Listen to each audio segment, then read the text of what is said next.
Kalau kita melihat sahabat, berita viral menyangkut Agus Buntung yang dilaporkan di Polda NTB, di mana korban mengatakan bahwa dia mendapatkan kekerasan seksual, sehingga menimbulkan pelecehan seksual yang dilakukan oleh Agus Buntung terhadapnya. Kami dari sudut praktek hukum, sahabat, memang seringkali menangani perkara-perkara adanya pemerkosaan atau pelecehan seksual dengan cara kekerasan. Biasanya dilakukan dengan kekerasan fisik, yaitu kekerasan verbal dengan tindakan fisik, yaitu kekuatan yang begitu dahsyat yang dilakukan oleh pelaku terhadap korban, sehingga korban tidak berdaya. Terjadilah kekerasan seksual tersebut bagi korban. Namun dalam pemberitaan Agus yang dikatakan bahwa dia tidak mempunyai tangan atau tangan sudah puntung, mohon maaf sahabat, kita tidak melecehkan Agus, tapi kita ingin mendudukkan dan ingin melihat dari sudut pandang agar bisa melihat dari sisi lain dari kebenaran peristiwa ini. Bagaimanakah orang yang tidak mempunyai tangan, dua-dua tangan tidak ada, bisa melakukan kekerasan seksual?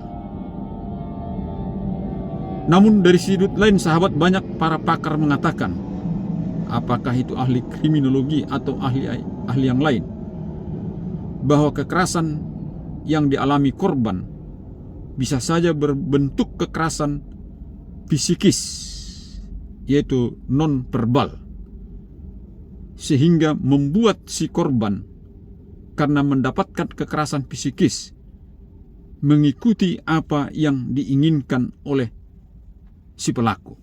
Kira-kira itulah dari para pakar-pakar yang mengatakan bahwa kekerasan seksual yang bersifat fisikis menimbulkan korban dengan terpaksa melakukan apa yang diingini oleh si tersangka atau si pelaku.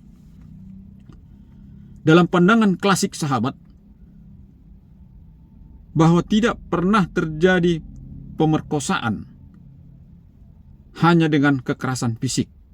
Ini dalam peristiwa klasik, sahabat.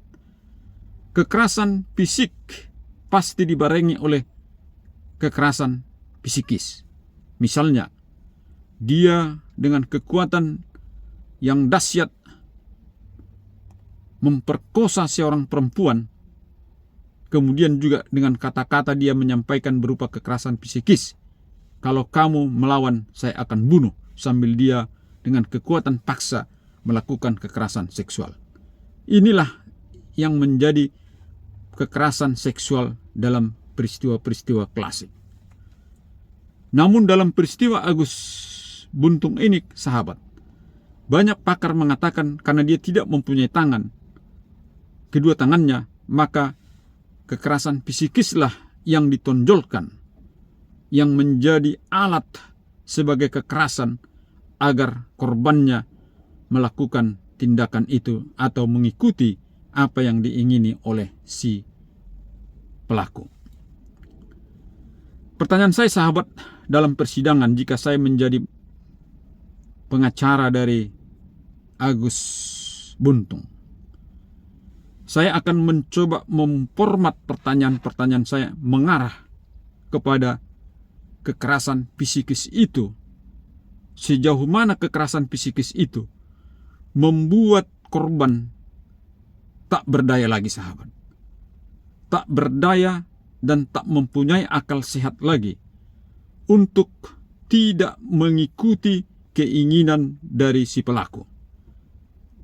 Atau sejauh mana kekerasan psikis itu membuat akal sehat korban tidak lagi bisa meninggalkan atau melakukan pembelaan. Misalnya mendorong si pelaku dan meninggalkan si pelaku dan pergi untuk tidak terjadi peristiwa tersebut. Atau sejauh mana dia tidak mengikuti instruksi dari si pelaku yang menggunakan kekerasan psikis itu.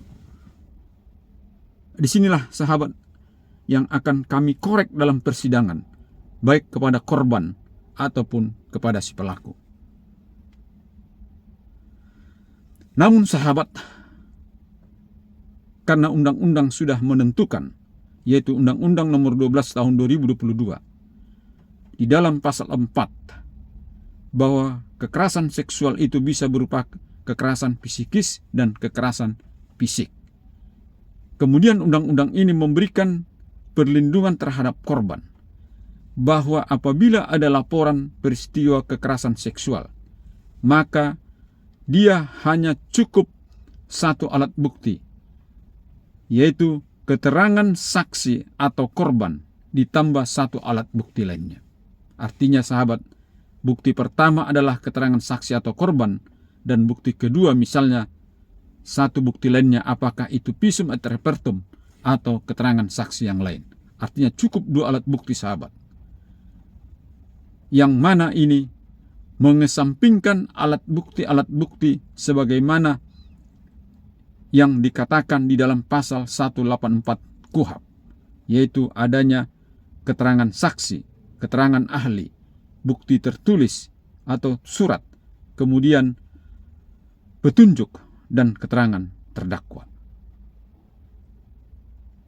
Artinya sahabat, pasal 25 Undang-Undang Nomor 12 Tahun 2022 tadi, keterangan saksi atau korban bisa ditambah dengan satu alat bukti lainnya. Apakah itu bukti surat, ataukah bukti keterangan saksi, ataukah bukti petunjuk, ataukah ditambah dengan keterangan si pelaku. Sehingga sahabat,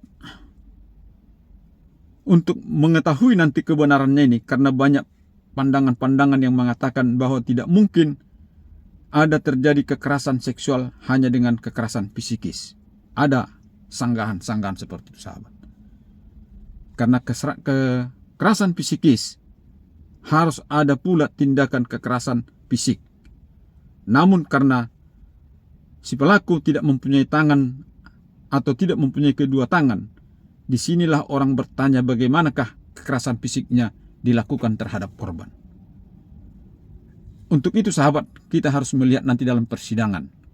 Karena bisa saja walaupun dia tidak mempunyai kedua tangan, bisa saja dia memepetkan badannya, menindih korban atau hal yang lainnya, dan memaksa korban untuk mengikuti kehendak dari si tersangka.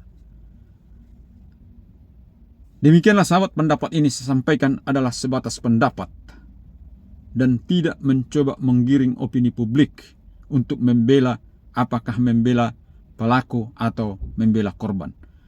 Tetapi untuk menambah kasanah dan wacana kita, bisa saja dimungkinkan disabilitas yang tidak mempunyai tangan melakukan kekerasan fisik, tidak hanya psikis. Atau bisa saja yang tidak mempunyai tangan dimungkinkan tidak mungkin melakukan kekerasan fisik, tetapi hanya kekerasan psikis. Namun pertanyaannya, apakah dimungkinkan keterangan kekerasan psikis mengakibatkan korban atau saksi korban tidak lagi berdaya atau tidak lagi bisa melakukan tindakan lain berdasarkan akal sehatnya, misalnya pergi dan meninggalkan korban dan tidak pergi meninggalkan pelaku dan tidak mengikuti keinginan dari si pelaku. Demikianlah sahabat, semoga video singkat saya ini ada manfaatnya. Salam hormat bagi kita semua.